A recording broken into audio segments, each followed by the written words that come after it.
Welcome to the What Really Happened radio show. Putting America first, second, and third. Here is your host, Michael Rivero. And aloha, America. Welcome to our show today. It is Tuesday, December 8th, 2015. Getting into the week here. We've got a lot of stuff to talk about. The phone lines are open. 877-300-7645. 877-300-7645. Somebody's already calling into the program. Quick reminder, our third hour guest today is Mark Haywood. He was trying to crowdfund a project called pallet gardening. We're going to talk about that. We're going to talk about guerrilla gardening, which is a concept we mentioned earlier in the year, and I think it's time to bring it up again as we obviously are heading into some serious economic hard times.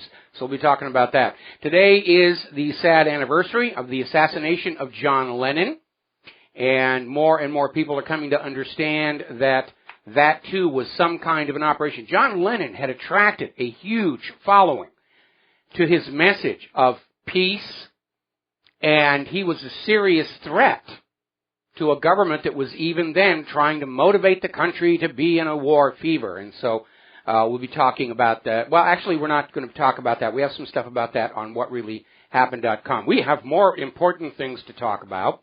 But before we do that, let's go ahead and take a phone call from Tim in California. Aloha, welcome to the show. What's on your mind? Hello, Mike.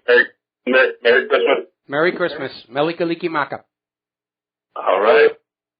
I was calling because I'm really disturbed about the San Bernardino, about the story changing from the three guys to all of a sudden two Muslims did this, a 90-pound lady, no film from the camera. I mean, it's really disturbing. Well, you know, it's kind of interesting. The story really is falling apart. The egg timer's already run out because Fox News, just as we were getting ready to go to air, was running a story on released the 911, or rather the radio tapes of what was happening, and it's underscored the fact that the police didn't know who the three shooters in the center were. They got the Farouk's name from an anonymous tip, and immediately everybody said, oh, that's who we're looking for, let's chase them down and shoot them. And so everybody's saying, you know, how did you know that these people were really on the basis of one anonymous tip? And you can hear them on the radio saying, this is information coming in from LAPD. They got a tip. Nobody knows where it came from, but these are the people we're going to go after. Remember, when they caught up with the Farouks in their SUV, you know, she was dressed in very casual clothes, little tummy bear top and everything. They weren't dressed in all this military gear that the witnesses reported. So, you know, already even the corporate media is starting to say, wait a minute, there are some holes in this official story. Do you think it'd be possible for you to get some of those witnesses on your show to talk to? I'm certainly going to try, but I imagine at this point they're being harassed by all kinds of people. In any event, we've got their statements recorded on, like, CBS News, where they're saying three white guys, and, you know, one of the corporate media people was trying to basically bludgeon the woman into changing her story right on the air. She wasn't going to have any of it. And then when the interview's over, of course, we know it's only two. It's the husband and wife. It wasn't three white men. The person who was actually there, you shouldn't have listened to them. Listen to us, the corporate media talking heads. We will tell you what to think today.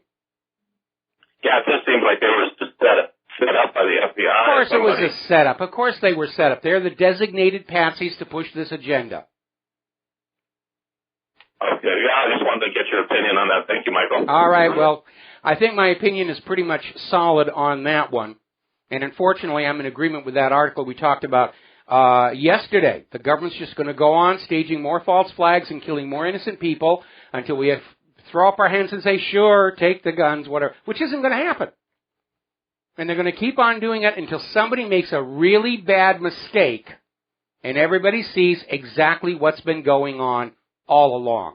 This one feels like it was put together as a rush job.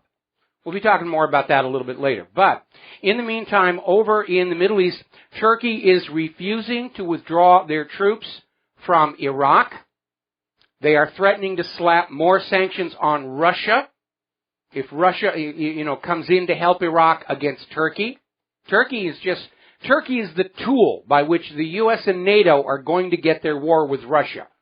If they can't get it in Syria, they're going to get it in Iraq. If they can't get it in Iraq, they're going to get it in Ukraine.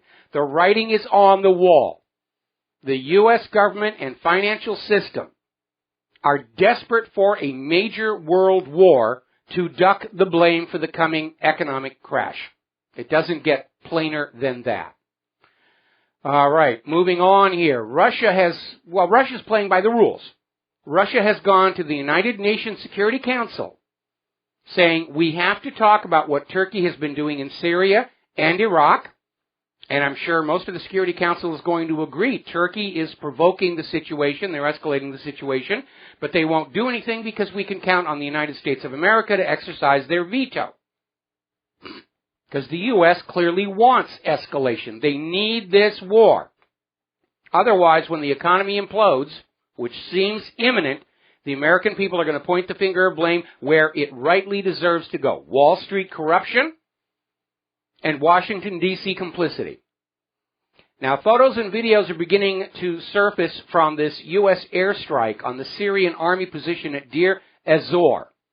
At first, the U.S. tried to deny it, said, oh, it was somebody else, had to be Russia, and the photos and evidence are piling on up. The U.S. is still playing the same game. They're telling you that they're fighting ISIS and Al-Qaeda, but they're really fighting a war against Syria itself to get Assad out of Damascus. Now, another story coming out of Global Research up in Canada. Studies of the radar recordings of the Turkish shoot-down of the Russian Sukhoi 24 bomber show it was a planned operation. Going back in time, they show the Turkish F-16s getting into position, knowing that the Sukhoi is going to be following the path that was shared with everybody as part of this cooperation over Syria. And they were basically lying in ambush to backshoot this Sukhoi down. Now, of course, Russia is giving huge fighter escort to all of their bombers, and the Turkish warplanes, understandably, are not eager to mix it up with them. Now, Russia is continuing to strike ISIS targets, and today they added a new element where they fired submarine-launched cruise missiles from their submarine in the Mediterranean and hit their intended targets. And obviously it's good if ISIS is being destroyed, because that takes away the U.S. justification for wars in Syria and Iraq. But let's be honest, Russia's showing off here. Russia is using the opportunity as a sales demonstration of their weapons. Their weapons actually hit the declared target, unlike those being fired by the United States and its allies, which always seem to miss ISIS and Al-Qaeda, and they'll blow up a hospital, or they'll blow up food storage, or they'll blow up a pipeline or a refinery or schools or something like that. Anyway, story out of LiveLeak, talking about the ISIS oil flow out of Syria. They're stealing Syria's oil. They're not paying Syria's government or the Syrian people any benefit. They're just sucking it out of the ground, and they're putting it on the world market, which, by the way, because ISIS is selling Syria's oil at half the going rate, that's a major factor in dragging down of oil prices, which economists are saying that in and of itself poses a danger to the economic system. But the story coming out of LiveLeak is we're not talking about smugglers with donkeys carrying 50-gallon drums. This is a huge operation involving convoys of trucks, oil tankers bought and owned by the son of Turkey's President Erdogan, shipped out through a port that Goldman Sachs bought a 1/3 interest in earlier this year. This is a major economic enterprise, stealing Syria's oil and selling it. Now, Bilal Erdogan has gone on the defensive. He's denying allegations that he's involved in the oil trade. Few problems with that. We'll be right back. And aloha, America. Welcome back to the show here. So we're talking about Turkish President Erdogan's son, Bilal, the first son. And he has been linked with this smuggling of Syrian oil, stolen by ISIS, sent through Turkey, and from there to people who are buying it, apparently unconcerned whether or not it's stolen. Oil is oil is oil. Israel is reportedly one of the largest customers. Now, Bilal is trying to basically say this is nonsense, absolutely not, we're not doing that. But the reality is it's already well documented that he was, earlier this year, setting up the necessary infrastructure to handle this massive oil trade, including the purchase of some additional oil tankers. And the evidence is overwhelming. Russia has provided very high-resolution, crystal-clear pictures of these convoys of oil tanker trucks going from the Syrian oil fields under control of ISIS across the border into Turkey, completely unhindered, and following them even further to see where they're going. Now remember when Erdogan promised he would resign if there was proof that Turkey was transshipping stolen Syrian oil? Well, obviously he was lying about that. Here's an issue. It doesn't matter if Bilal denies it or not. Okay. Russia is now targeting that oil flow. That's one of the reasons Erdogan sent those F-16s to shoot down that Sukhoi 24 bomber. Because it's disrupting the flow of weapons, arms, and most importantly oil across that Syria-Turkey border. That means Bilal Erdogan isn't getting all the oil he was expecting. And that means he's coming up on failure to deliver to his customers who are buying that oil. And they're not going to be very forgiving of that because whoever it is they're selling that oil to is going to be looking at that failure to deliver as grounds for legal action. This could start a whole cascade of contract law cases, all just lighting up that entire clandestine oil pipeline. Especially those nations that are going to claim they didn't know it was stolen Syrian oil.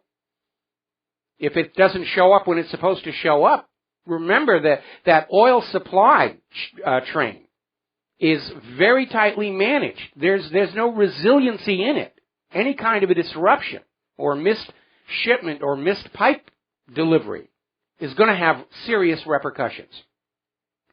Now, NATO, as of right now, is saying that they will not be sending any ground troops into Syria to fight ISIS. This is coming from NATO General Secretary Jens Stoltenberg. And that, of course, is a good thing. And he's not the only one. Individual leaders across Europe are saying, no, we're not getting involved in this mess. This is another U.S.-created mess, and we're not going to let our kids get killed and crippled, cleaning up another mess from Washington, D.C. Italian Prime Minister Matteo Renzi is absolutely rejecting any calls to join the U.S.-led war against ISIS. They're not going to send troops. They're not going to do airstrikes. Prime Minister Renzi is saying further airstrikes are just going to escalate the chaos in the region. Yes, they will. That's what the U.S. wants. Now, there's another article. This is over in Blacklisted News. America's creeping war in Syria. We're always talking about mission creep.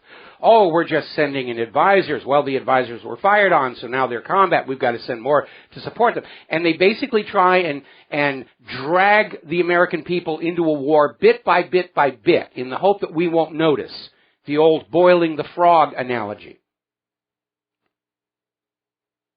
But at this point, it's very obvious that the U.S. wants all-out war in Syria, not to mention Iran, not to mention Iraq, and a confrontation with Russia, so that America's allies will stop using the ruble and go back to being controlled by the U.S. dollar. Same thing with China. They're trying to stir up a war with China so America's remaining allies, both of them, will stop using the yuan. That's what's driving all of this. If the world drops the dollar and they turn to the ruble and yuan, which are much more solid and trustworthy currencies, the U.S. economy is finished. Because our financial system got lazy. They had all this wealth coming in from the world using the dollar for global trade and banking, and they let our manufacturing decline in both quality and quantity. Can't even make an ignition switch for a car anymore that works reliably.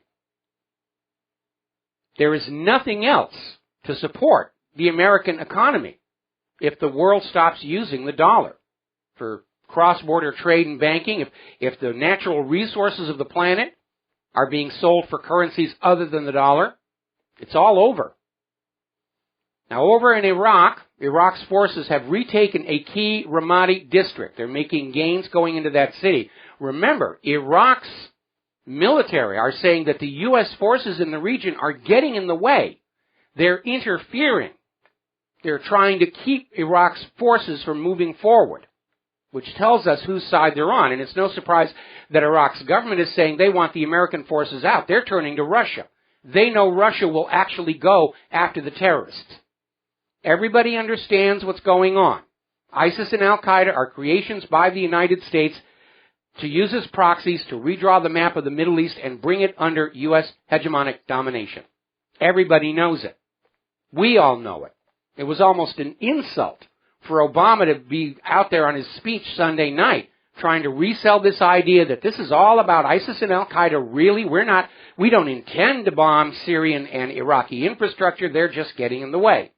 And of course, Obama wants Congress to declare war on ISIS wherever it may be, which I guess presumes San Bernardino will be a target. Now, Amnesty International is slamming the United States for all the weapons they've sent into Syria because of the fact that somehow or other they keep winding up in the hands of ISIS. Funny thing. And because of U.S. generosity, funded by your tax dollars, ISIS does have a formidable arsenal right now, or at least until the Russian bombers show up. Now, Joe Biden is out there on the warpath. He's out there screaming that Moscow should return Crimea to Ukraine. They're back out there trying to sell the idea that Russia stole and conquered Crimea, which is not what happened.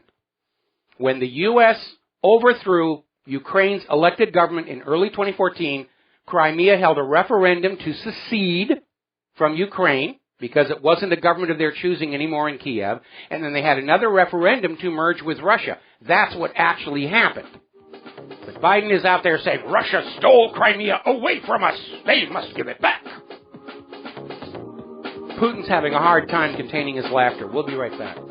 Aloha, America. Welcome back to the show. We're talking about Joe Biden, who is spending a lot of time over there in Kiev, reassuring the people of Ukraine that the U.S. stands behind them. Well, Mr. Vice President, let's be blunt. You don't speak for me.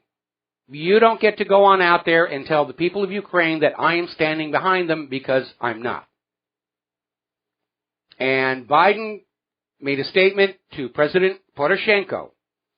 This is a quote. The U.S. stands firmly with the people of Ukraine in the face of continued, I emphasize continued, aggression from Russia.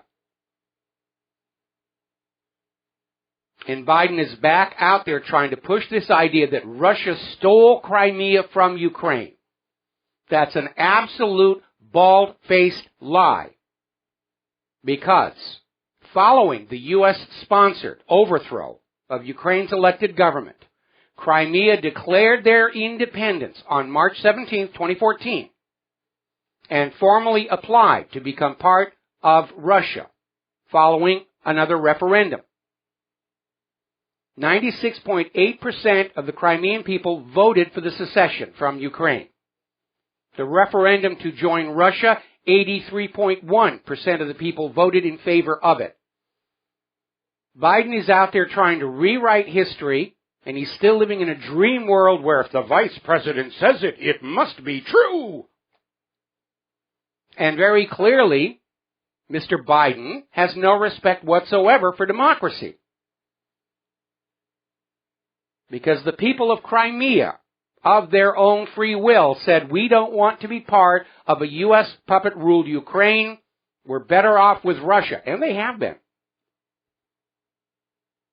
Now, Biden is out there saying that the U.S. is going to step up pressure on Russia over their aggression. This is your vice president on drugs. Any questions? Now, the aggressor is the United States, which was behind the coup that drove Ukraine's elected government from power in early 2014 in retaliation for Ukraine refusing to join the European Union in favor of expanding their trade relations with Russia. All that has followed, the bombings, shellings, killing of innocents, war crimes, comes from that initial destabilizing act. Russia is not the aggressor. The U.S. is. Look at how many nations the United States has bombed into rubble or tried to regime change or drone struck since 2003. It is very obvious to anybody with their eyes open who the aggressor is in this new world war.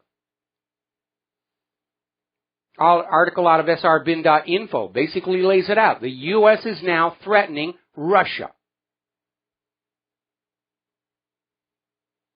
Now, Biden is out there insisting that the pressure will continue on Russia as long as Moscow refuses to fulfill the Minsk Accords.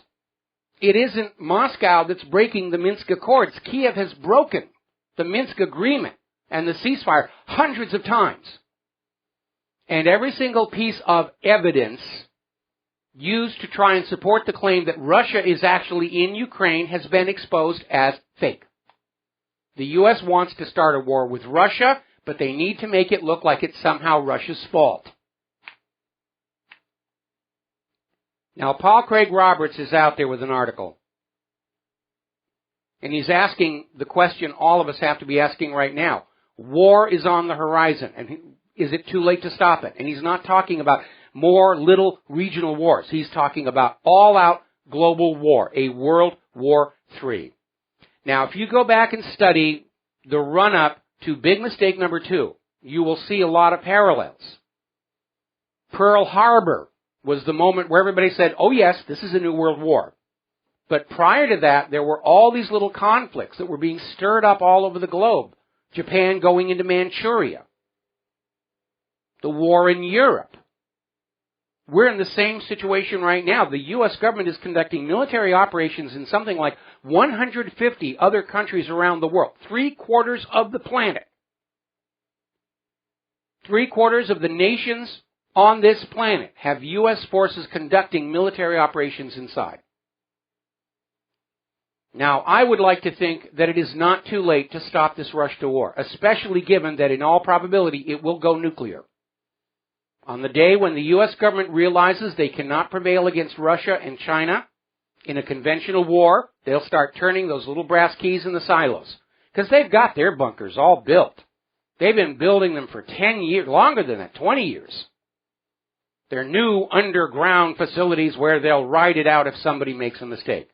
Your money paid for it, but don't expect you're going to be allowed in. It's just not going to happen. But I think it's not too late to stop it if the people of the world stand up and say, look, you're not fooling us. We know what this is about. This clash of civilizations is a war between banking systems, between state-issued currency and private central bankers loaning the public currency at interest. It's a war between the U.S. paper dollar, which is in serious trouble, versus the Russian ruble and the Chinese yuan. It's always about the money. And we are not going to give you any more of our money, let alone the lives of our sons and daughters, in a war to make the bankers happy. We're not going to do it. If the entire world stands up and says, no, no more of this, the party's over.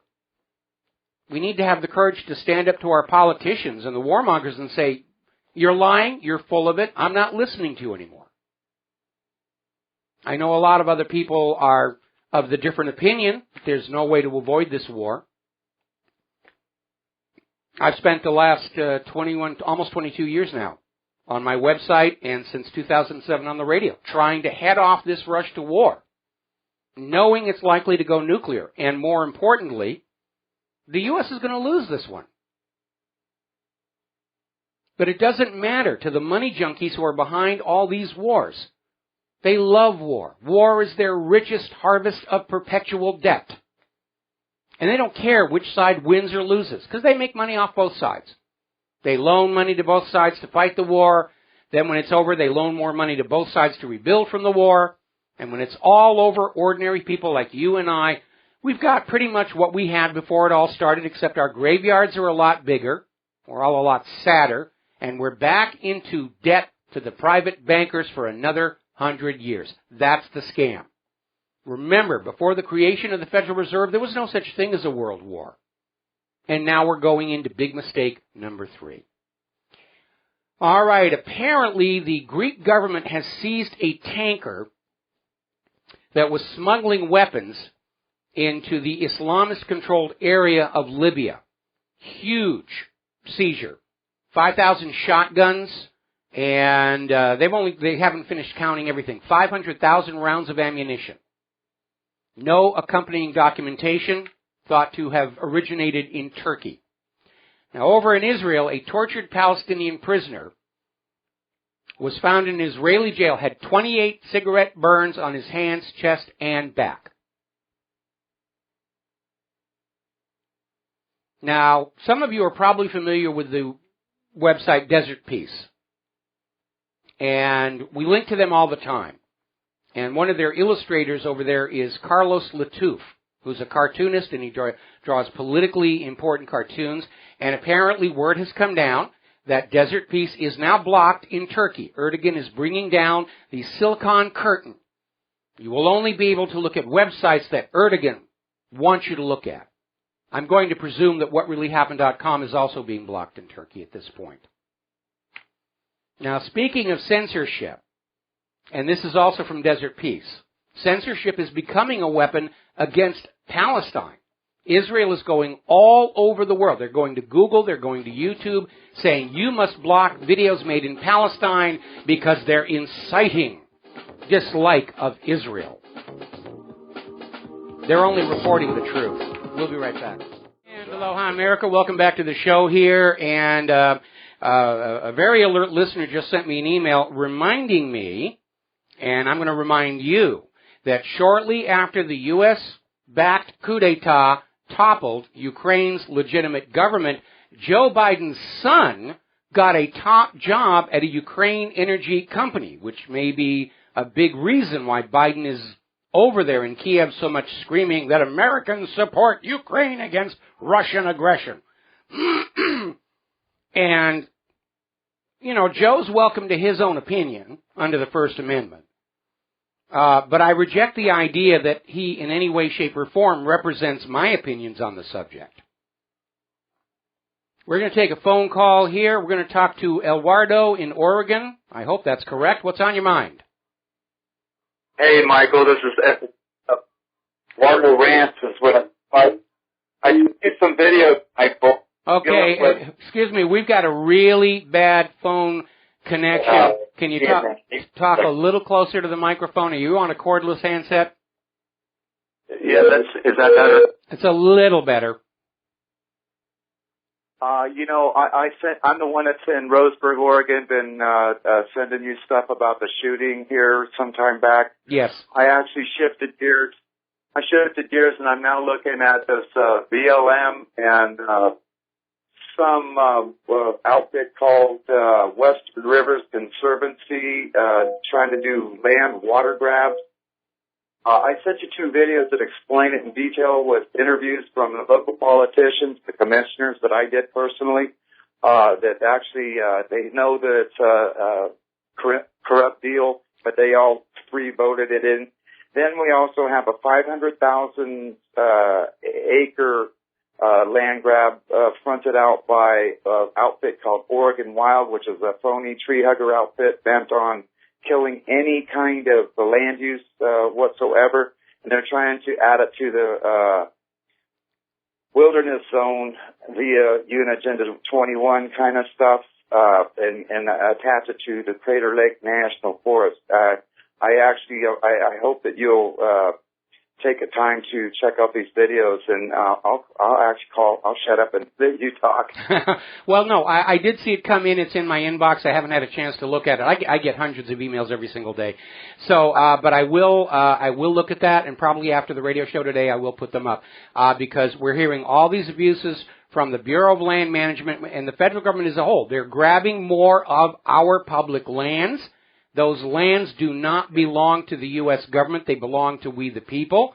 There is a specific clause in the Constitution that says the federal government only owns the land underneath federal buildings and federally built infrastructure like harbors and airports. And the Founding Fathers put that in the Constitution specifically to prevent the government when it got into financial trouble, simply grabbing the property of the people and selling it or pledging it as collateral on loans, which unfortunately our government has been doing ever since Richard Nixon created the Environmental Protection Agency as a cover for the confiscation of our public lands and the pledging them as collateral on the national debt. And he was forced to do that after he ended gold convertibility on the U.S. dollar.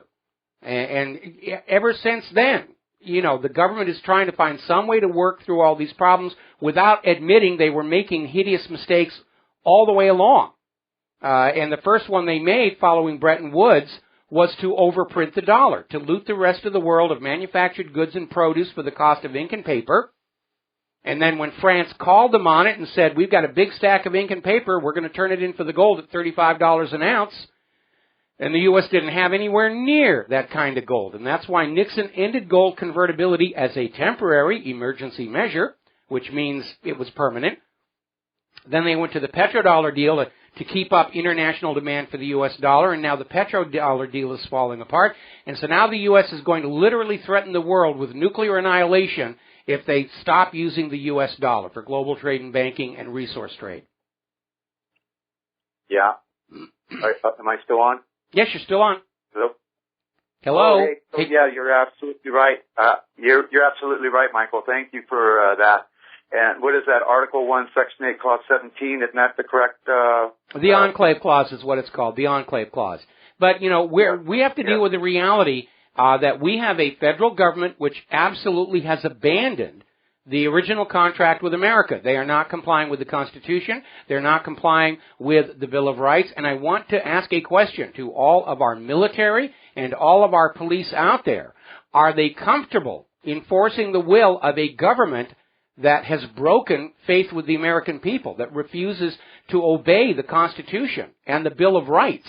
These people all, in theory, took an oath to preserve, protect, and defend and bear true allegiance to that Constitution and the Bill of Rights.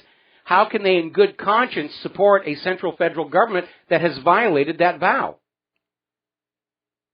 Absolutely. I agree with you. Thank you so much, Michael. All right. I love your show, so keep it up. As long as I can. Thank you very much for the phone call.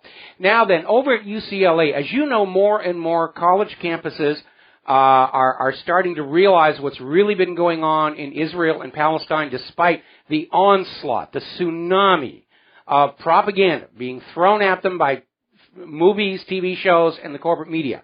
And more of these organizations are joining the boycott, divestment, and sanctions movement. And apparently there is retaliation already going on. Because over at UCLA, the Graduate Students Association is trying to force funding cuts on any campus groups supporting Palestinian rights. And apparently it's part of a policy by the University of California Regents to exceptionalize free speech rights. In other words, you have the right to say whatever you want except about Israel. Now, if you have things you're not allowed to talk about, you don't have freedom of speech anymore. You have permitted speech, and that's not the same thing. It's not even close. Freedom of speech means you have the right to say your opinion without fear of retaliation. And the University of California's top officials are trying to take that away from their own students.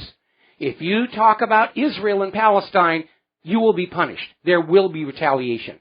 Somebody needs to take the UCLA Graduate Students Association to court, all the way to the Supreme Court if necessary, to establish that criticisms of foreign governments is protected speech under the First Amendment.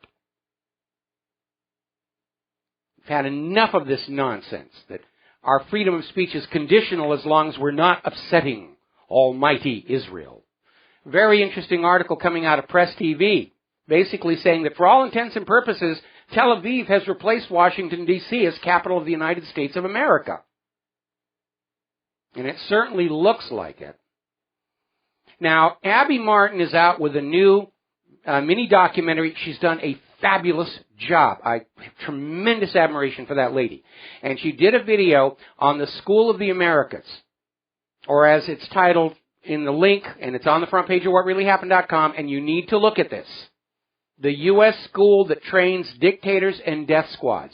And she goes back into the history of the School of the Americas and how all of these tyrants and their enablers in all of these conquered countries that engaged in torture and genocide and massacres of their own civilians, they were all graduates of this United States school that trains these people to be U.S. puppet rulers in the conquered provinces. And there are a lot of people who already know this story. I've known about it for years, but there's a lot of Americans who don't understand that many of these horrific dictators we hear about in other countries were trained to be that way by the United States government. They don't want you to know about that. But they are. Now, over in France, the problems with the European Union are starting to trigger a backlash. The austerity, the tyranny, the rigid control on life is being given as a major reason why Marine Le Pen and her party did so well in last weekend's elections, and it's rattled everybody's cage. There's obviously a huge pushback to all these unions and all this austerity and all this banker-imposed poverty. And apparently France's Jewish leaders are calling for a civic uprising against Marine Le Pen's National Front. We'll talk about that when we come back from our news and top of the hour commercials. Aloha, America. Welcome back to the show. Hour number 2. The phone lines are open, 877-300-7645. We're talking about the major upset in France's elections, where Marine Le Pen and her party, the National Front, scored big and may even open the door for Marine Le Pen to win the election in 2017 and be France's new president.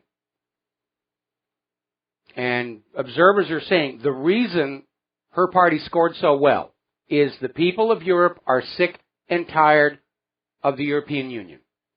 They're sick and tired of mandated austerity. They're sick and tired of the message, you must make do with less so the money junkies can have more. And they're certainly sick and tired of this rush to war. They're sick and tired of the refugees pouring into the European Union.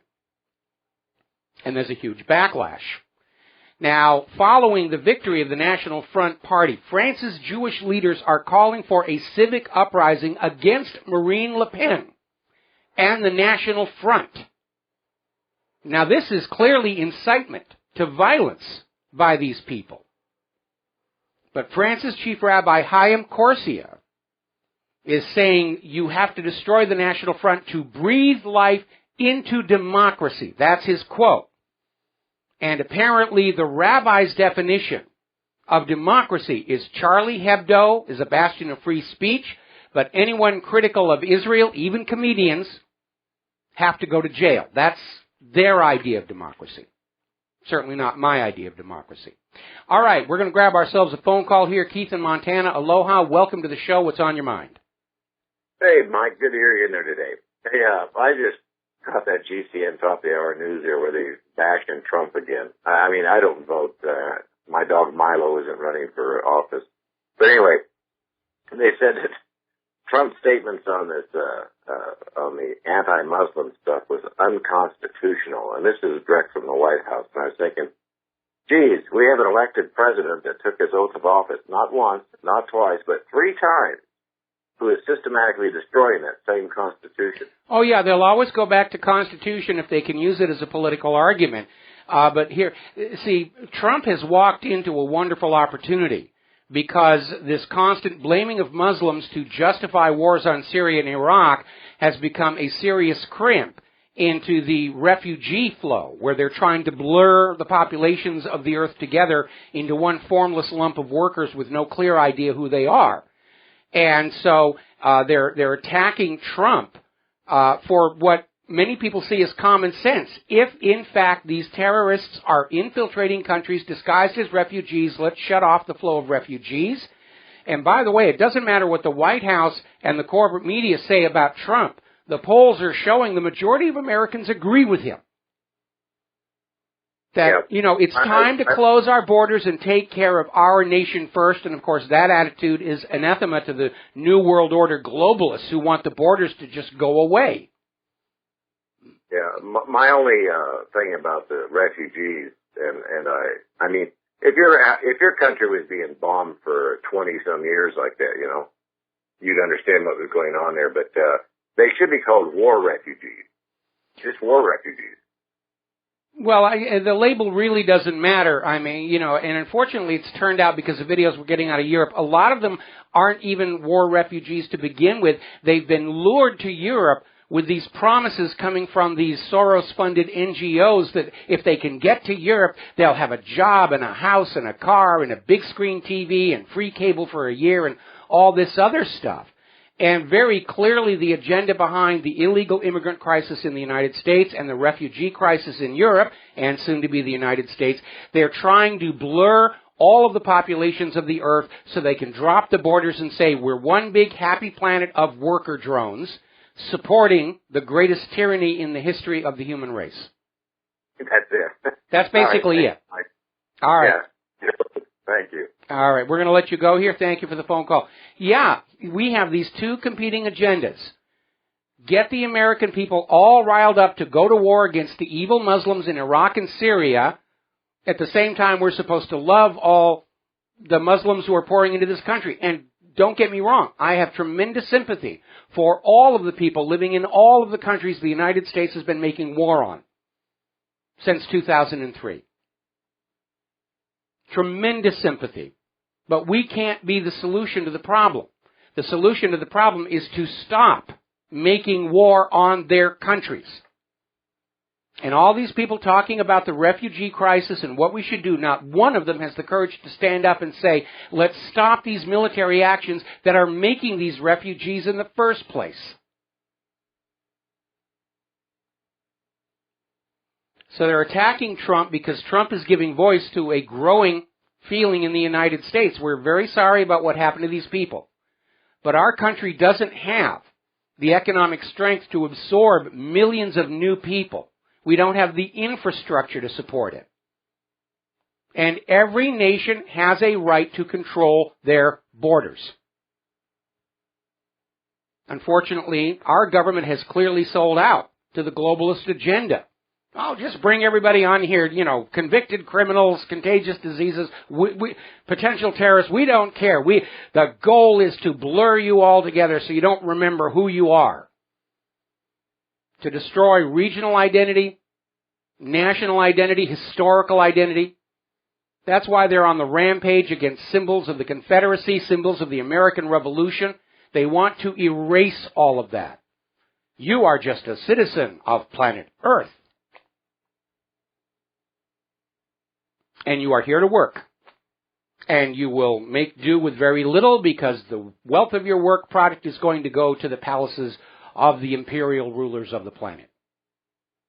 It's going to be a return to feudalism and serfdom. That is the ultimate goal of any fascist economic dictatorship. Now, Russia has gone to the United Nations again, to the General Assembly, with a proposal to limit the militarization of space. This is a good idea for reasons I've mentioned before. If we get into a case of shooting at each other's satellites in low Earth orbit, the resulting shrapnel will not all fall down to the Earth. It'll just go into a new orbit, and it'll pose a threat to other satellites. And you could literally trigger a cascade of debris smashing satellite after satellite, the debris from those satellites going on to destroy more satellites, and could literally turn low Earth orbit into this shrapnel zone that nobody's going to be able to get through reliably. It's very, very dangerous. Now, the General Assembly voted this through, despite opposition from the United States and European silence, which tells us, and we already know this, both Europe and the United States are developing space weapons. Russia has an anti-satellite weapon, but Russia understands the damage we could do to low Earth orbit if we actually start shooting at each other up there. No more space exploration. No more TV satellites. Trying to launch anything out to geosync, you've got to go through that shrapnel field. You're going to be losing these things. Now, NORAD tracks objects in low Earth orbit, but they have to be above a certain size. Little tiny bits and pieces won't show up on the radar. There's no way to track them. To know that you've got a clear opening that you can shoot through. Everybody launching into space is going to be basically crossing their fingers and hoping for the best, which is what they were doing when they brought Columbia back down that last time. Well, we know that the heat shield is damaged. We'll just hope for the best. It'll work out. We'll be right back. And aloha, America. Welcome back to the show here. Now, over in Yemen, the people of Yemen are making great strides against this aggression by Saudi Arabia on behalf of the United States in order to force the people of Yemen to go back accepting foreign puppet rule. And apparently, according to this report that we linked to WhatReallyHappened.com from srbin.info, Yemen has actually conquered the southern province of Saudi Arabia. They're going in there and they're getting all the rocket launchers and artillery that have been used to pound Yemen. So let's talk about San Bernardino.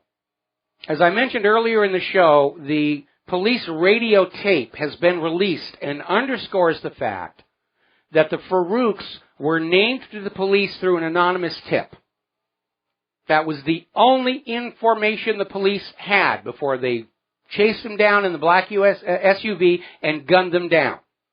Now, the claim that they were being fired on from within the SUV is a lie.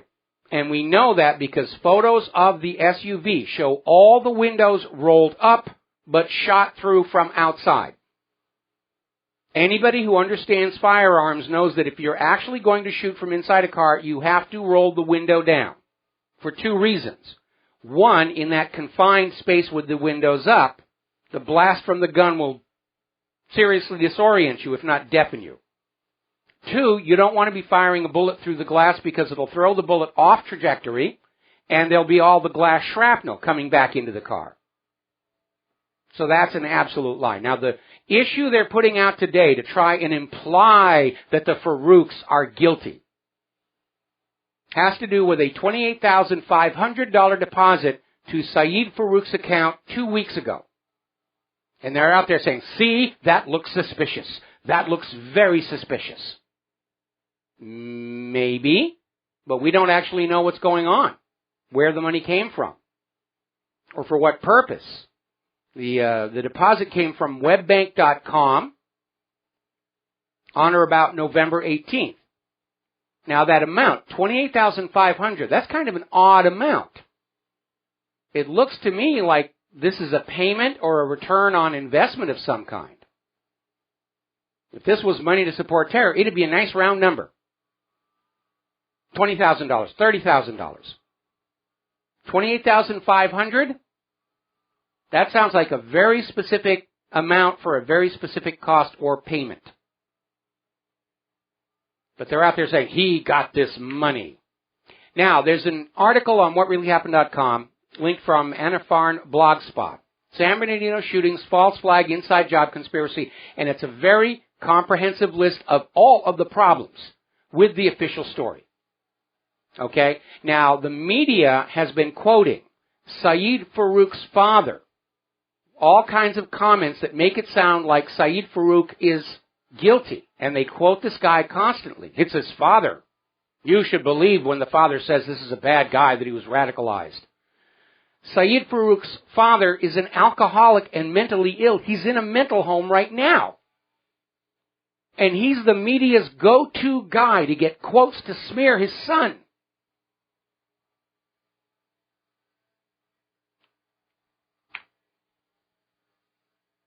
That's just one of the places this story is falling apart. And now, of course, that the police tapes have been released, everybody understands. Somebody called up and said, these are the people you want to go after. The Farouks were patsies. And the family lawyer is right. This stinks to high heaven. How many times are you going to fall for these hoaxes by the government until you have the courage to stand up and say, gee, our country is run by a government that rules us with lies, frauds, and deception? All right, let's talk about the economic news right now. Morgan Stanley has just handed out their Christmas present to 1,200 of its best paid employees. They're all getting pink slips for Christmas. Hi, you're fired. Merry Christmas. 1,200 people from Morgan Stanley being laid off. This includes about 470 front office employees in its fixed income and commodities trading business. Now, as you heard on the top of the hour news break, the world's fifth largest mining company is laying off 85,000 of its workers, most of them in Africa where the mines are operating. It's selling 60% of its portfolio. These are major, major hits. Now, over in Great Britain, despite the Black Friday bump, UK retailers had the worst November since 2011. Here in the United States, I mean, the corporate media is out there saying, oh, everybody's shopping, they've got to be doing this. And this morning when I turned on Fox News, the first thing that I saw, they had, these are the things that you could buy for your family. And they're literally doing, you know, it's like Jewelry Channel, only it's Fox News. You want to buy your wife this wristwatch. This is a good gift idea. And I'm not talking about commercials. I'm talking about the actual Fox News newscasters out there hyping stuff. Now, the reality is a little different. According to ZeroHedge.com, chain store sales have collapsed following an already disappointing Black Friday. Now, this Black Friday was 10% lower than last Black Friday. Everybody's trying to find a scapegoat. Oh, it's the online sales. Well, even taking the online sales into account, this Black Friday was 10% below last year's Black Friday. And because we know prices for these products are a lot higher because of the decline of the dollar, what that means is the actual retail sales volume, how many sales are taking place, is even lower than that. Now, over in Great Britain, it's reached a situation there where their pensioners are literally having to face a choice between eating or heating their homes.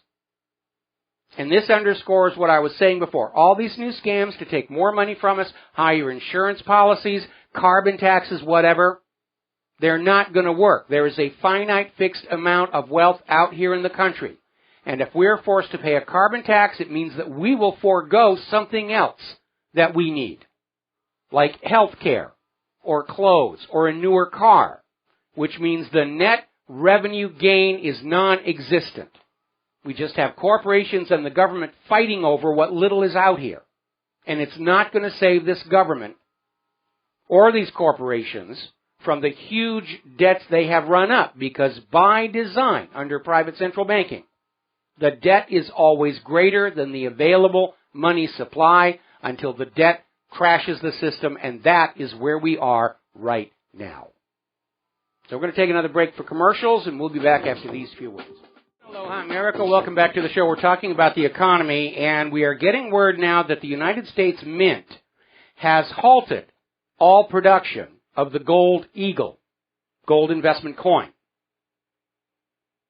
They're not really saying the reason for it. Demand has been very high, but it sounds like maybe they've run out of gold. Now, we know during most of the year, especially since June, demand for U.S. Mint investment coins in silver and gold has been very, very high, to the point where on the silver coins, the Mint was having to ration them through the authorized dealers and say, we can only let you have so many.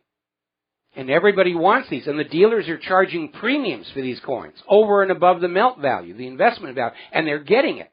And yet, gold and silver prices are near record lows. Anybody who understands the principle of supply and demand understands something is not making sense about this situation.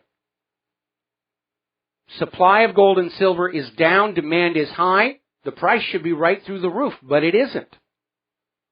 It's another scam by the U.S. government, just like the unemployment numbers, how somehow they take 94 million Americans who haven't been able to find a job in years and somehow get that down to a 5% unemployment number. It just doesn't make any sense. Now, the way they rig the gold and silver prices is they'll blend the paper contracts with the physical metal sales. And they just print the contracts like crazy. Gold is leveraged something like 290 paper ounces to every one real physical ounce of gold. They're buying and selling the paper like it's an item of value. The way you're taught to think that the Federal Reserve note, that piece of ink and paper, is an item of value. No, it isn't. It's ink and paper.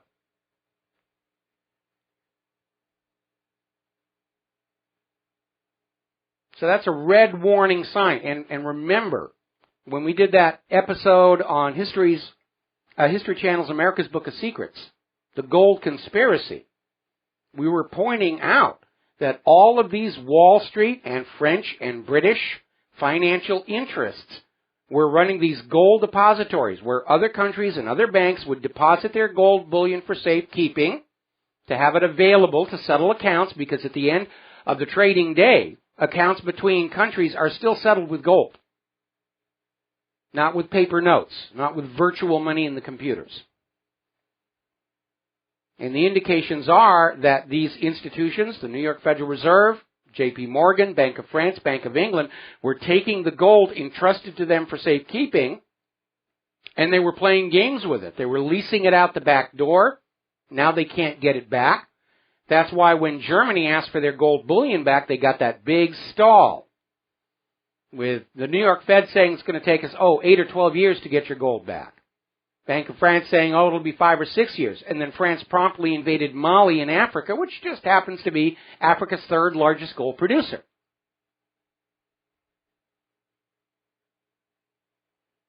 And I'll make a prediction right now. If Obama succeeds in taking away your guns, the very next knock on the door is going to be for your investment gold and silver.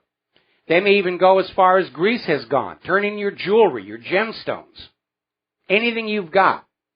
Because the last official act of any government is to loot the nation, and we are at that stage. The government did it once before in 1933. Franklin Roosevelt outlawed private ownership of gold and silver investment coins and bars for the American people. You were ordered to turn them in. And in return, you got a nice little stack of ink and paper at $20 per ounce of gold. And of course, that ink and paper rapidly began to lose value. Anyway. Now, in response to this heightening of tensions between NATO and Russia, there's a call for new sanctions against Russia. And this has put NATO on a collision course with the government of Germany. And Merkel is facing a choice. Is she going to go on catering to Washington's whims? Or is she going to be looking after the economic interests of the German people? Because the economy of Europe, and Germany especially, has suffered greatly under this sanctions war. There were 6,000 companies in Germany doing business with companies in Russia. Completely shut off. It's caused all kinds of harm. And the economic hardship is only being exacerbated by the flood of refugees coming on in. And more, Europe is facing a choice. If they continue to go along with the U.S. agenda of provoking war with Russia, there will be an economic crash in Europe. Probably going to be one anyway, because they're so tangled up with all the other Western countries that are enslaved to private central banks. Now, as I mentioned earlier in the show, the oil that ISIS is stealing from Syria and routing through Turkey is being put on the world market for about half of the official price. And because of that flood of cheap oil, the global price of oil keeps getting dragged down. And that in and of itself is a problem.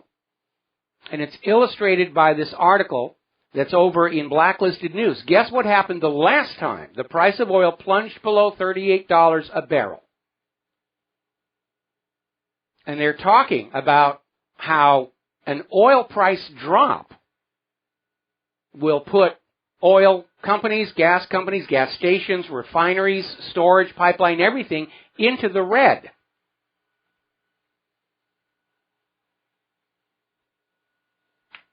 And it could happen again because of this policy of stealing Syria's oil by ISIS, selling it through Turkey at below market rates. All right, let's talk about politics. Interesting story from Nation of Change. When this nation was started, you need to remember, there were strict limits on campaign donations. The idea being that the size of a candidate's campaign war chest was a true measure of their popular support. The more people supported a candidate, the more money they had to work with. Those restrictions have been whittled away over the decades, most recently with the law that said corporations are persons, and limiting donations by them to candidates is a violation of their First Amendment right to freedom of expression. Citizens United. And now our government is for sale to the highest bidder.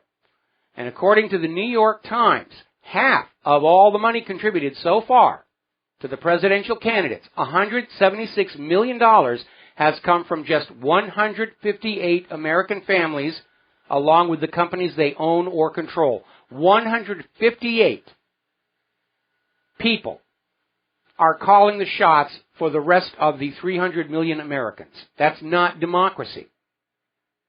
That's fascism. Now, apparently, Lloyd Blankfein over at Goldman Sachs has invested in Hillary Clinton's son-in-law's hedge fund. A little bit of crony capitalism going on there. A little bit of tit for tat. I'm sure that Lloyd Blankfein is looking for Hillary to be president. And he'll come in and say, look, I supported your son-in-law, you owe me. Remove restrictions on banking and investment. That's always what they want. Now, Hillary Clinton is out there proving that she is going to kiss Israel's butt harder, deeper, and wetter than any other candidate in the race, saying that the U.S. and Israel relationship is essential in combating Iran's regional ambitions, ignoring the fact that Iran has not launched a war of conquest against another country in over 200 years, whereas Israel can't seem to go 6 months without bombing or drone striking or invading somebody somewhere. And remember that comment that Hillary made that the corporate media is trying to bury, that she holds open the nuclear option against Iran, a mushroom cloud over Tehran to please her masters in Tel Aviv. We'll be right back. Aloha, America. Welcome back to our show here. And over at Time Magazine, they're getting ready for their usual Man of the Year celebration, and they had an online poll that was dominated by Bernie Sanders. And they even went so far as to admit they had organized Bernie Sanders supporters to go over to Time and hit the button for Bernie. And when the list of finalists came out, Bernie wasn't on it. And now they're screaming and crying, how dare you? How dare you? You know, it's obvious, Time doesn't value the opinions of its readers. No, actually, Time recognizes an organized campaign to skew the polling is what's going on here. So much fakery going on. We're going to grab ourselves a phone call here. Scott in Texas, aloha. Welcome to the show. What's on your mind?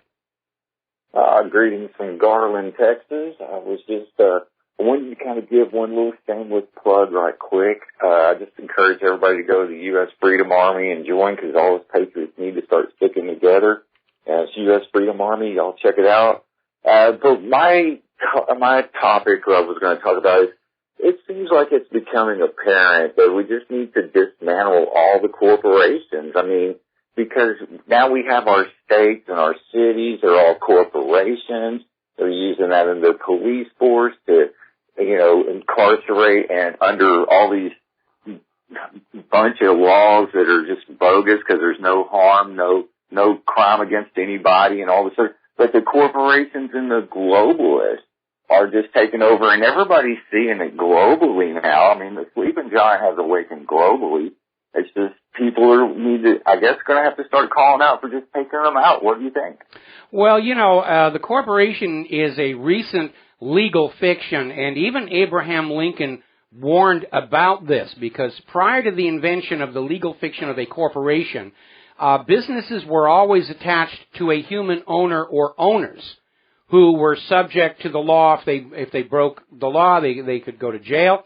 And of course, when the owners passed away, the business was over, there'd be death taxes, and the money would recirculate back into society. The idea of a corporation is it creates a legal fiction of an entity that exists outside, the lifespan of the owner. And so it never dies. It's basically immortal, and it just continues in time making money until it grabs to itself enough wealth to be able to start skewing society in its own interest, which is certainly what we've been seeing. I know, but I believe you were the one that even stated, I thought you taught us, or maybe it wasn't you, but correct me if I'm wrong, but weren't corporations initially in the United States, they weren't allowed, and they were only allowed for a short amount of time to like build a bridge or something. As soon as that was completed, those corporations, their charter was over and they were dissolved. Isn't that correct? That's exactly correct there. Corporations had time-limited charters. They were not allowed to engage in political work. They weren't allowed to make donations. All of those safeguards have now been stripped away, to where corporations are considered legal persons protected by the First Amendment. They have unlimited right to donate to political candidates, and basically this is the face of fascism in this country. That's what I'm getting at. So there needs to be a call. We just have to start going back and jerking all their charters or whatever and say, hey, look, we the people want to go back to just dealing with our own people. We can do our own economies.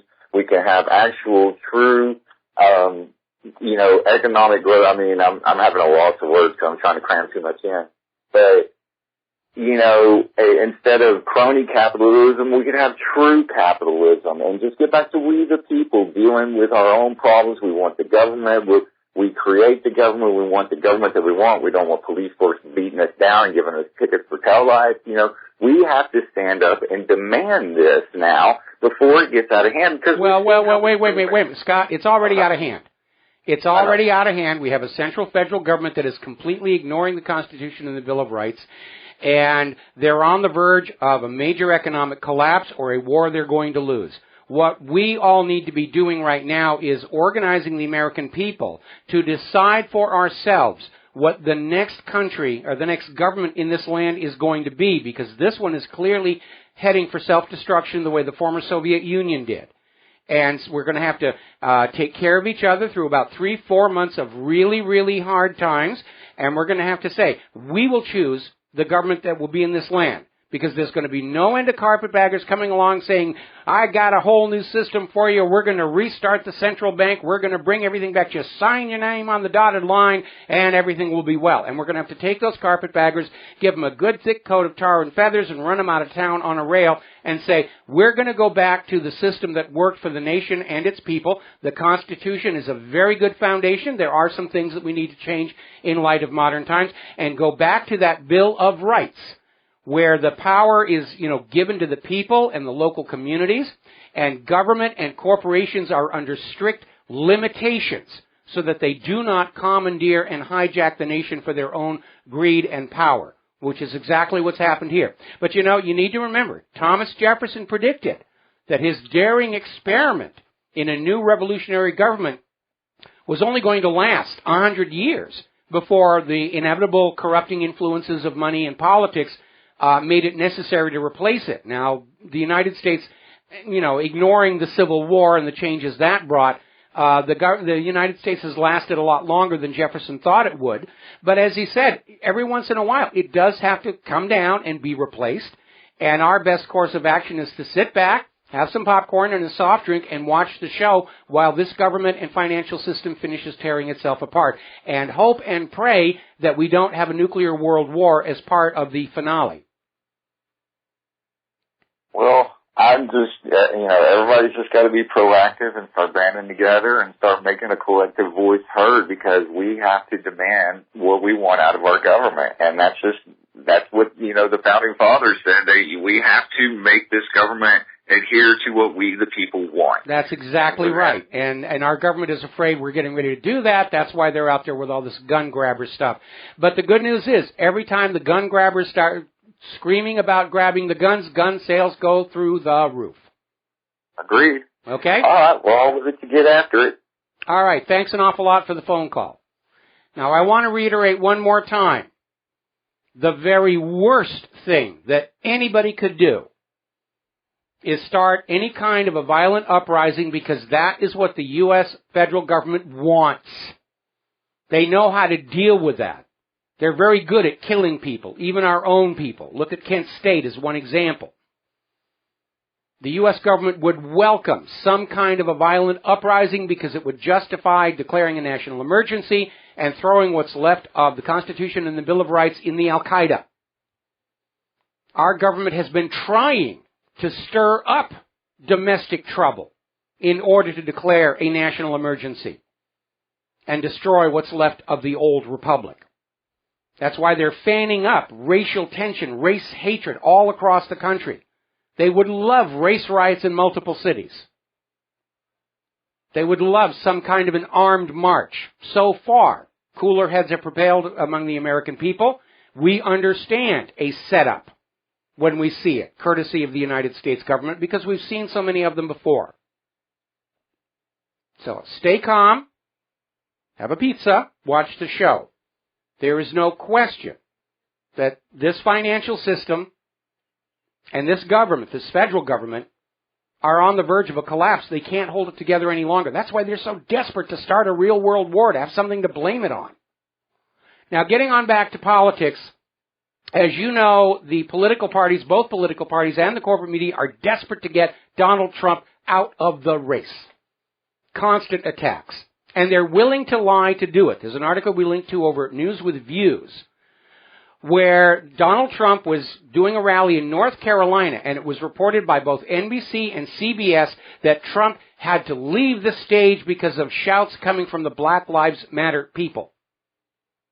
That he ran and cowered in the face of it. But if you actually look at the raw video, unedited, especially the people who were there, Donald Trump finished his speech, and then he wandered among the audience shaking hands. The corporate media is willing to absolutely lie to you. They are scared to death of Donald Trump because he's got his own money. He's not for sale. He won't do what he's told to do, and that makes him a threat to the current power structure, where politicians are willing to sell their mother for $1 and do whatever they're told to do by their rich financial backers. We've got to take a break for our top of the hour news and commercials. We'll be back with our guest, Mark Haywood, after these few words. Aloha, America. Welcome back to our show, hour number 3. The phone lines are open, 877-300-7645. And joining us for this hour is Mark Haywood. And Mark, aloha. Thank you for spending time with us. I know it's 11 o'clock at night where you are. Hi there, Mike. Yeah, it's nice to be here. Thank you. Well, why don't you start by telling our listeners about this project that you were trying to start with crowdfunding, because it sounded quite fascinating. Yeah, it's a very simple concept, really. It was taking the idea of actually using pallets. I don't know if you have the same problem in the US and as we do in the UK with lots of these pallets. Yes. That are used for shipping. They're just lying around, not doing anything. Is that very similar where you are? Yeah, we definitely have that.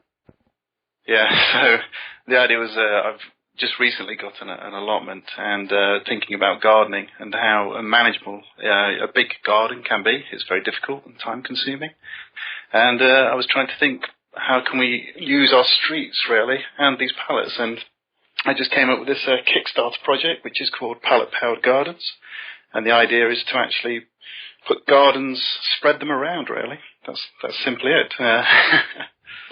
Well, it certainly sounds like an interesting concept. I don't know if you have this in Great Britain or not. Here in the United States, the government is coming down very hard on people who are trying to grow their own food, even on their own property. It's still allowed in your backyards, but we are seeing people who are trying to put food gardens in their front yards. They're being sued. They're being threatened with prison, just trying to keep us all dependent on the corporate food supply chain, which, as you know, is going to be one of the first things to collapse in an economic crash.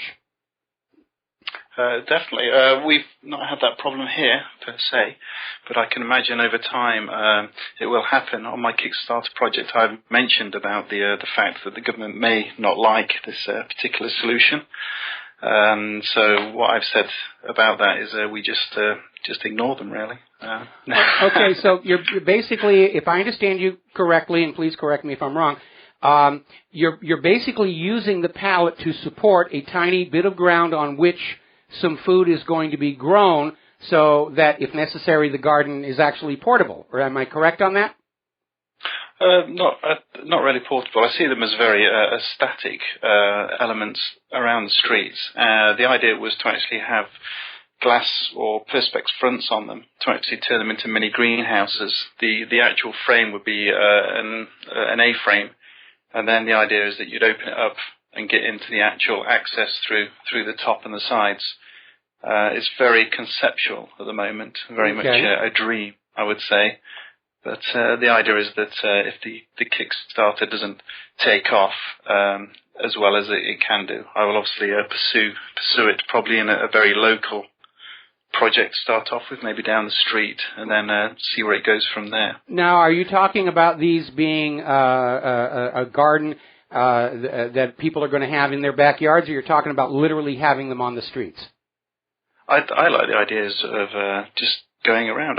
I walk around town sometimes, and I think, wouldn't it be more wonderful to see green than brick and concrete? Well, certainly more green is going to help absorb carbon dioxide, but of course the people behind a carbon tax don't want a solution, they just want the tax. The reason I wanted to get you on the show and talk about this is your idea dovetails with a concept I was talking about earlier in the year of guerrilla gardening. And that is being able to get away from this ban on food gardens in our own home. And the idea was very simply that people, when they would go down to their local hardware gardening store, they would just buy packets of vegetable seeds. And they're not all that expensive. And just start throwing them into every open piece of ground you can find anywhere at all.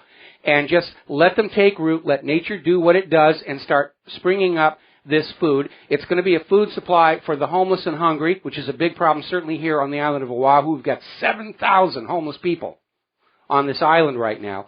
And the idea being that when the economic crash hits that everybody is predicting, we can't be dependent on corporate food supply chains because they're going to collapse. And we're already seeing the situation where in order to maximize profits, the food coming from the corporate food chain is not very good. It's not very healthy. I was noticing the other day that they're back to this little trick of everything has to have jalapeno or chipotle or some hot, spicy flavoring in there. Otherwise, people are going to realize most of what they're eating is some kind of filler rather than actual nutritious food.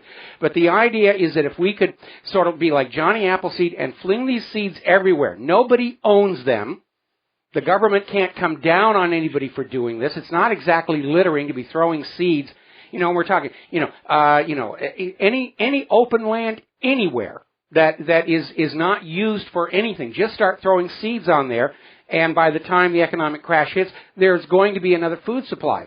And it's started by everybody. It can be taken advantage of by everybody, and it's going to be a backstop against our dependency on the corporate food supply chain to do this. And again, it's not a huge investment. It's a couple of packets of seeds, and you find an empty lot or a median divider or some grassy place, and you just, put them on the ground, stamp them in so the birds don't eat them all, and you just go away and you forget about it. And you do that maybe once a week or once a month, and by next summer, there are going to be food plants growing everywhere. And like I said, it's certainly going to help the homeless and the hungry. And it's certain, and if it keeps going, it's going to be there when we need it, when those supermarket shelves go empty. No, I totally agree. It's a good concept. I think I like the pallet-powered gardens just for around the old sort of, I suppose, having something to maintain rather than a sort of chaotic system. But I understand. And your pallet gardens are a very workable solution as long as the government doesn't come along and pick them up and throw them into a landfill somewhere. Because you know that the owners of the food stores are going to be adamantly opposed to anything like this. And if they can, grab the thing and throw it away, they're definitely going to do that. But it does sound like a really good idea. And this idea of repurposing these pallets, which are a big, problem everywhere. They stack up and then they're too rotted to hold a load anymore, and they just pile up everywhere. Using them as a frame and foundation for an improvised greenhouse would be very good. Get some PVC piping for a frame. You don't even have to have rigid perspex. You could just, do it with any kind of roll sheet plastic.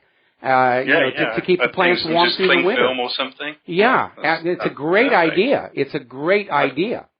I think the idea also was, when I was hoping to get funding for this, was to actually come up with different ways to build it, so not just one way. So that, obviously, you talked about, perspex, cling film, just using different methods of producing the same thing, really. But I think the overall idea is to actually have thousands of these lying around, so actually the government just accepts them. Well, we certainly would hope that. Now, is your Kickstarter project still going? It is still going. It's running out on Friday. Okay, well, give us the URL of that. Well, if you just go to Kickstarter and then just search for the project, which is Pallet Powered Gardens, it's in the gardening section. Okay. The URL is quite long, so if you just search for Pallet Powered Garden, and you'll see my project in there.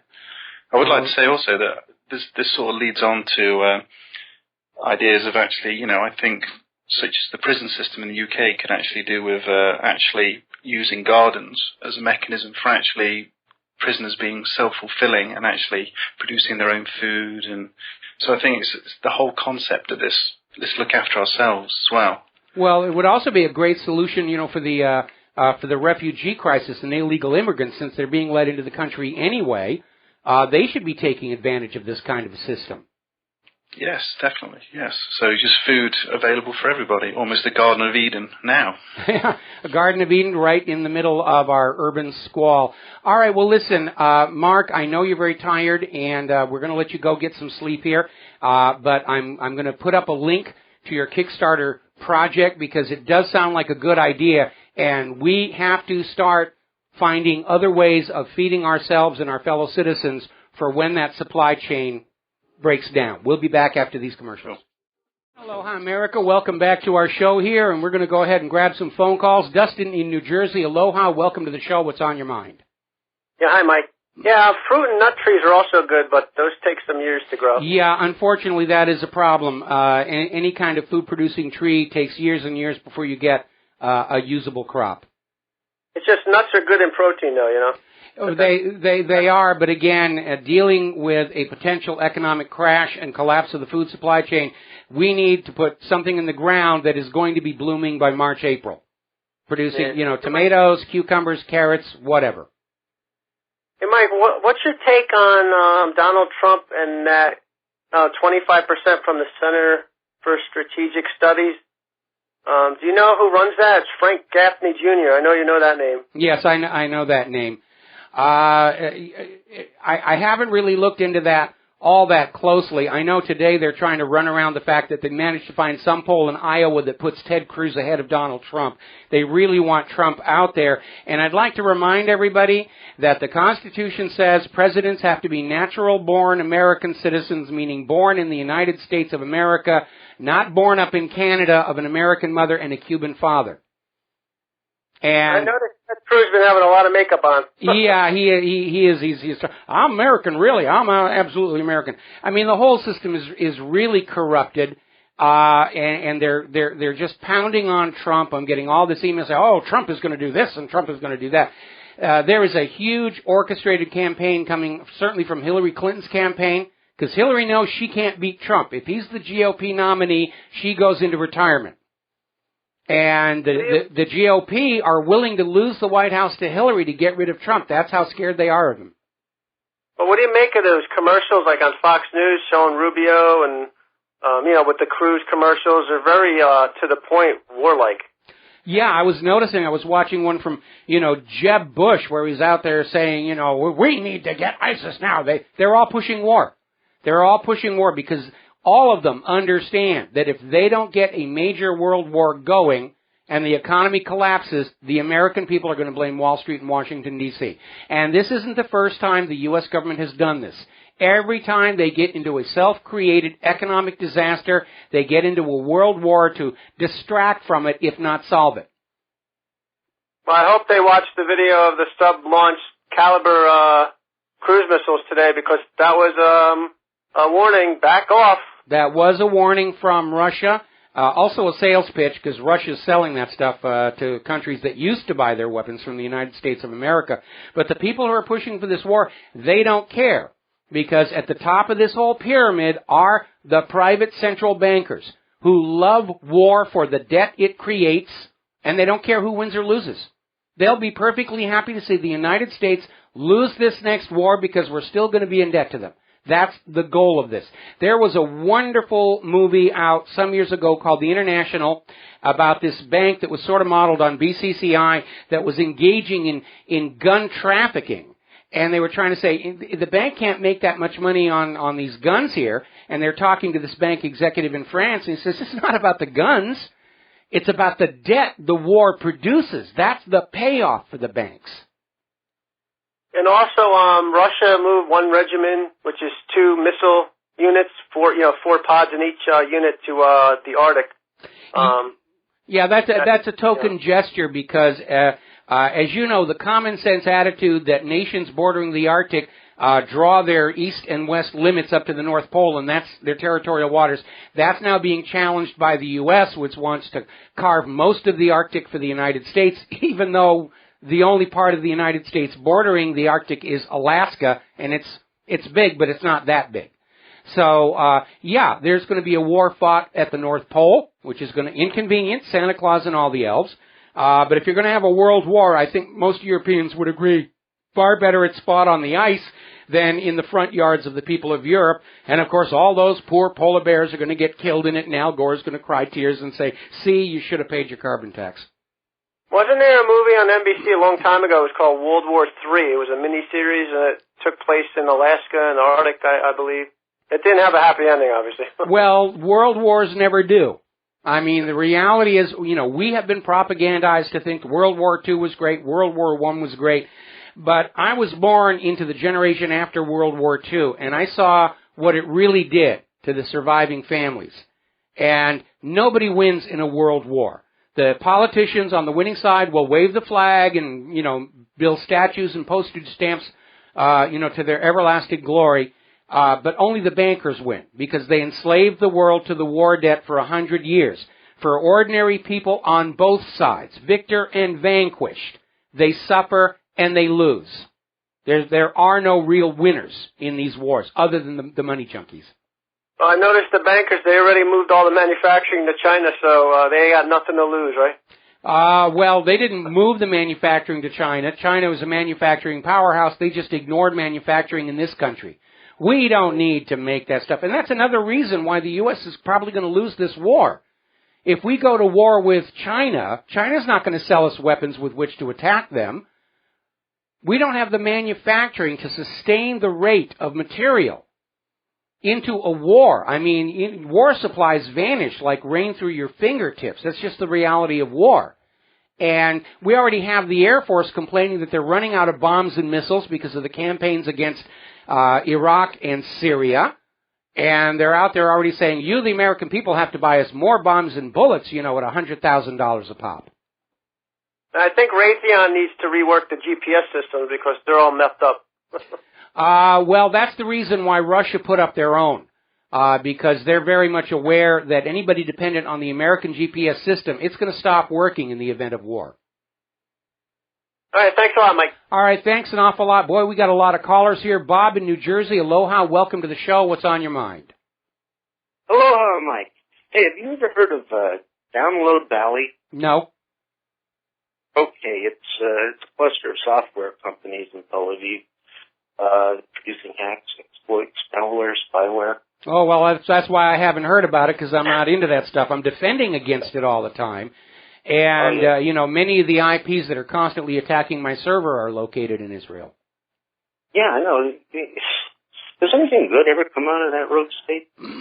Well, I don't know. I kind of like Jewish food. My first wife was Ashkenazi, and, I kind of developed a taste for it, especially those little coconut macaroons. Those are cool. Oh, the coconut, no, the coconut marshmallows. That's the one, yes. Bad enough they're bullying, bribing, and blackmailing our representatives. Now they're infecting our PCs. Oh, yeah, I mean, it's an open secret in computer security. Israel has the highest per capita population of hackers of any nation on earth. They just think everybody else's computers are their property to play with whenever they feel like. What is with the dual citizen gun grabbers in Congress?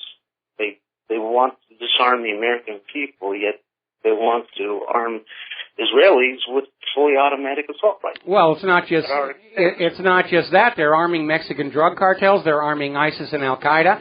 And it's not just the dual citizens. All of Congress wants to do it. They're afraid of us. They are terrified that we are about to lose our collective temper. We got to take a break for commercials. Thank you for the phone call, Bob, and we'll be right back. Hi, America. Welcome back to the show here. We're going to go ahead and grab a phone call. Jesse in Ohio. Aloha. Welcome to the show. What's on your mind today? Hey, Mike, how you doing? Doing fine. Good. Hey, I heard one of your callers maybe last Thursday talk about the whole bread and circus ordeal, and it made me start thinking. I remember a couple of months ago, I seen, it was a clip from The Simpsons back in like 2001, 2002 with Donald Trump going down an elevator and waving and giving the thumbs up and whatnot.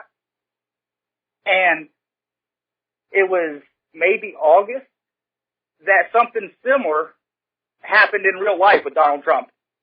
Almost the same scene recreated. Well, that's kind of a Donald Trumpism, and obviously when the Simpsons are trying to parody him, they're going to, give their version of Trump the same mannerisms. I don't see anything suspicious in that. Well, it really wasn't, but like there was a part where it was almost the same scene. There was a little girl holding a sign up against the glass half wall by the escalator, and even the sign falls in both scenes. Like somebody drops the sign in the same spot. I mean, it was almost identical scenes from 10 years before with The Simpsons to now or something. But anyway, it made me start thinking. You said before that the whole Obama not being born in America came from Hillary Clinton, given to Trump to put out there. What if it's all just another big scam where they know that people will support Donald Trump, so they're going to build him up like he's this person, but it's all just part of the bigger plan that's been going on for 20, 30, 40 years. I've been hearing that from a lot of people. And, the problem with that is they're not building him up. I mean, we can see every single day the corporate media is attacking him, Hillary's campaign's attacking him, all the other GOP candidates are attacking him. Trump is an outsider. And I'm not saying Trump is perfect. I disagree with him on many of his issues. But he's the least objectionable of everybody who is running for next year. And the reason I support him is because he is an outsider, and he's not going to be a puppet for the powers that are already in control of all the other candidates. Now, Trump needs some better political advice than what he's getting right now. He's demonstrating that he's as dangerously naive about the true nature of the U.S. government as Jimmy Carter was, and that's a bad recipe. Again, they're not building him up. And Trump has enough of an ego where if he thinks he's really got a chance to win the White House, and right now he seems, well on his way, he's not going to roll over and die for anybody. Not for Hillary, not for Jeb Bush. He's going to say, I'm in a position, I'm going to go ahead and do it. And at which point, I hope he's wearing his Kevlar undies, because like I said, if they can't Ron Paul him out of the race, they'll Robert Kennedy him out of the race. Right. Well, I don't know. It was something fun to think about when I was peeling wallpaper at the work the other day. Okay, well, good luck with the wallpaper. I know what that's like to have to do. Thank you for the call. We're going to let you go. And yeah, I'm a Trump supporter. He is not perfect, but he is an outsider, and it is time for fresh blood in this government, all the way across. And that means not just Donald Trump, but we need to clean out the Congress of all the habitual hereditary ruling class, especially all these Israel firsters and dual nationals.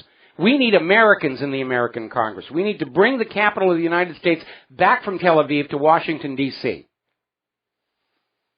Now then, a lot of people, are still talking about Obama's speech on Sunday night, and they're denouncing it as an incredible amount of hypocrisy. For Obama, of all people, to be preaching to us about violence, because despite his Nobel Peace Prize, which even the Nobel Committee admits was a mistake. The Obama administration is the source of violence in so many countries across the globe. Now, the fact that Obama's speech was primarily about gun control is given away by the time.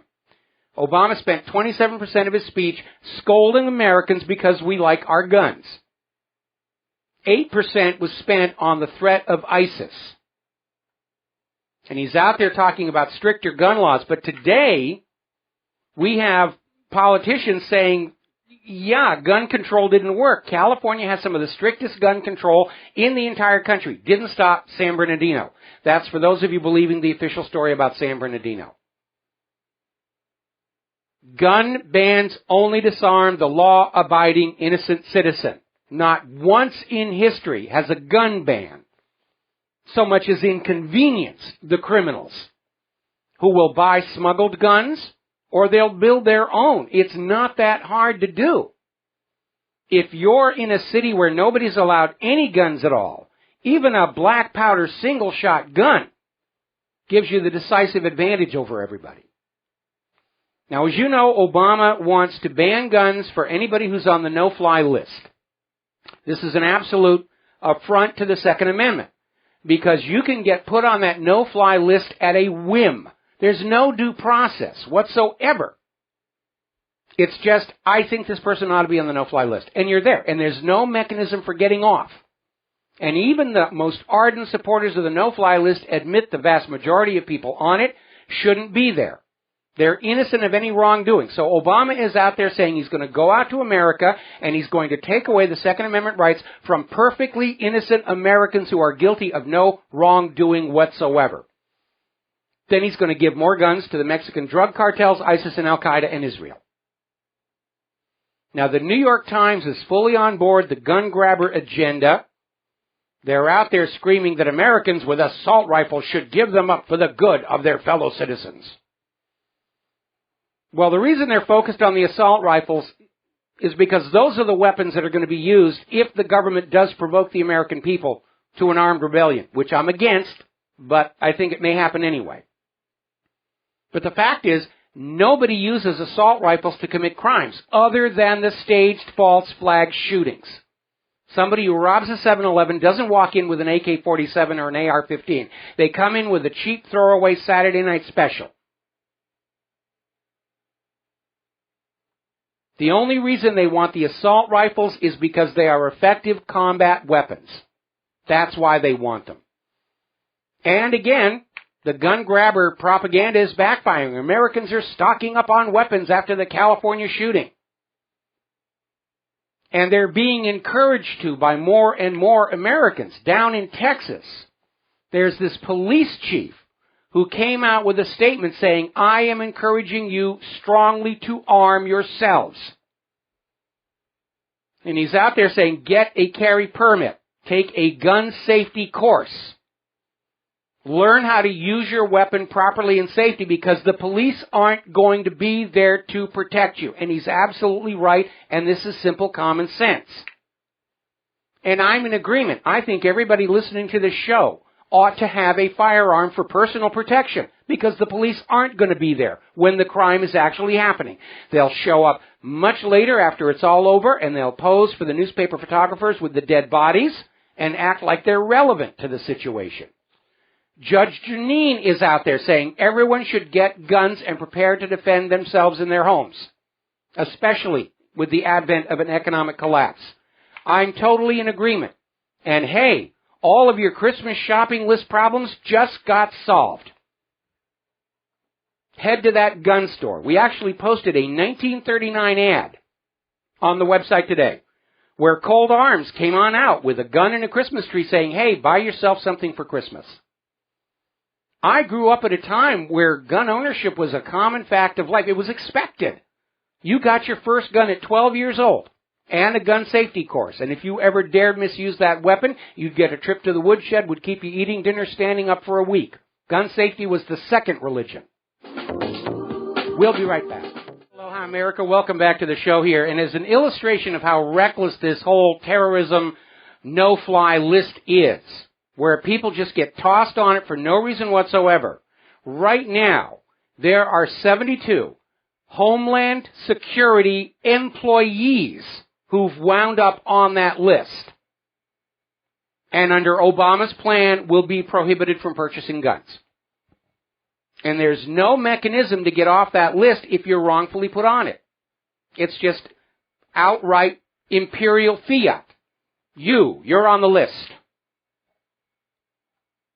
72 Department of Homeland Security employees are now on that list. Senators have accidentally been put on that list. Took a long time to get them off. Now, breaking news from the world of guns. Today, 270 million U.S. gun owners did not go on an armed rampage today. Now, up in Chicago, where they have all of these strict gun laws, it's held as the model of gun laws for America. And it's got one of the highest murder rates, gun crime rates in the entire country because the criminals don't obey the laws. An Uber driver with a concealed handgun stopped a mass shooting in progress over this last weekend. And you didn't hear about it from any of the corporate TV news. They don't want you to know when legal gun owners thwart a crime in progress because it makes the gun grabber agenda look bad. You see, to a gun grabber, they think a woman lying raped and strangled with her own pantyhose in an alley is morally preferable to that woman explaining to the police how her rapist got shot. That's how they think. We would rather have this woman dead in a gun-free society than this woman healthy and safe. That's how fanatical they have become about this.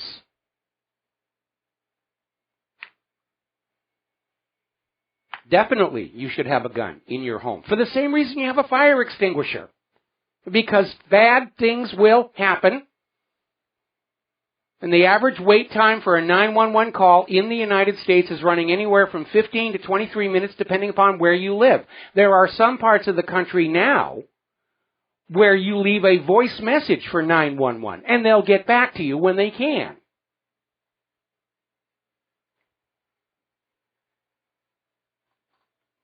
So if you have the presence of mind and the foresight to have a fire extinguisher in your home, to have a first aid kit in your home, then you should also have a gun in your home.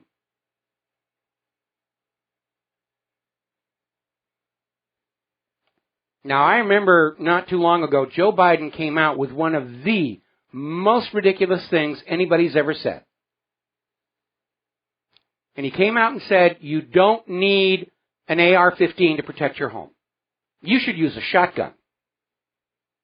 Well, the fallacy there is, what if somebody is in your home and they've got your wife in a choke lock with a knife to her throat? What are you going to do? Use a shotgun and hit both of them? Maybe Joe Biden secretly wants to trade up. I don't know. If that were to happen in my home, I want a firearm where I'm going to put one round and one round only where it needs to go. This is not about safety. The government is afraid of you. They're specifically going after any weapons that might be effective in stopping the government from doing what they want to do. Now, we all have, guaranteed by the Bill of Rights, freedom of speech. That includes the freedom to say no. There is no freedom without the freedom to say no. Armed people are free citizens. Disarmed people are slaves because they can't say no to bad government. That's why they're after the guns. And if they get the guns, they're going to come for your gold and silver and for your sons and daughters for more wars of conquest. The legislation is already being crafted. Young girls are now going to have to register for the draft and be drafted into combat. Now, anybody who's studied the history of war understands when they start drafting women into combat, the next step is drafting really young children into combat, and that signals the side that's losing the war. One of the ways that experts understood Nazi Germany was losing the war was when they started putting 12-year-olds as tank drivers Story coming out of Wake Up From Your Slumber, downsizing the news staff, diminishing quality and credibility, and they're talking about how Rupert Murdoch, when he took over the National Geographic, terminated 9% of the staff.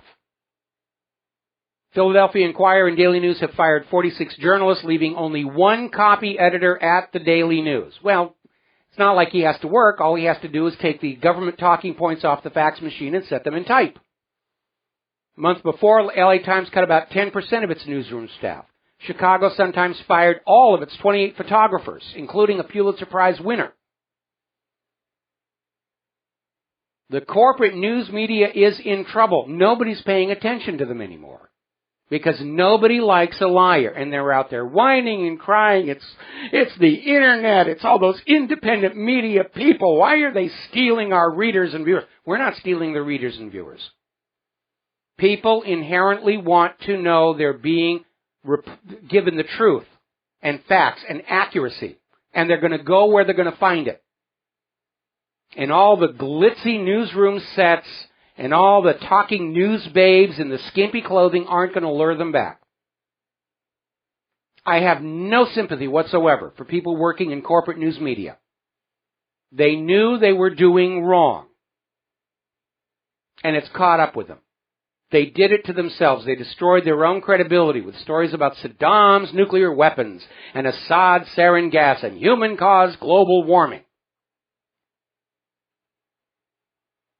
And we're coming up on a watershed moment where the independent media is going to overtake the corporate news media. We're getting close. In fact, if I could put out a little sort of a personal plug here, I think it's time for the independent media to start joining together and forming an independent network that can rival the talent and resources of the corporate media. Because we've got the audience now. The ad revenues are coming over here now. There's a major, major change to how information flows in our society. In the old model, during the Cold War, the government would tell the media would tell you, and you would have no choice but to sit there and listen to it. The Internet has changed all of that. It's changed the fundamental way that information flows through society. It is as dramatic and historic a change as when Gutenberg rediscovered movable type printing. And if you go back and study the history of Gutenberg's time, the powers that were at the time tried to stop it. What do you mean middle-class people can buy books and learn how to read? We can't have that. We, the rulers, have to decide what the people know in order to control them. And those institutions that could evolve and adapt to the new reality of a better informed, literate population survived.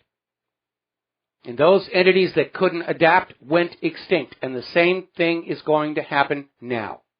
Those institutions that can adapt to a better educated, more aware, skeptical population will survive. And those entities that cannot are doomed to extinction. So, it's a very critical time in the independent media. We're under attack, server attacks, hacker attacks, trying to find legal ways to shut us down and still say we have the First Amendment right to freedom of speech. Look at what Israel's doing on all the college campuses. You have freedom of speech, but just not over here. They're chipping away at your freedoms. You need to start pushing back. Speak out. Learn how to use a gun safely. Protect your home. We'll be back tomorrow. Aloha, America.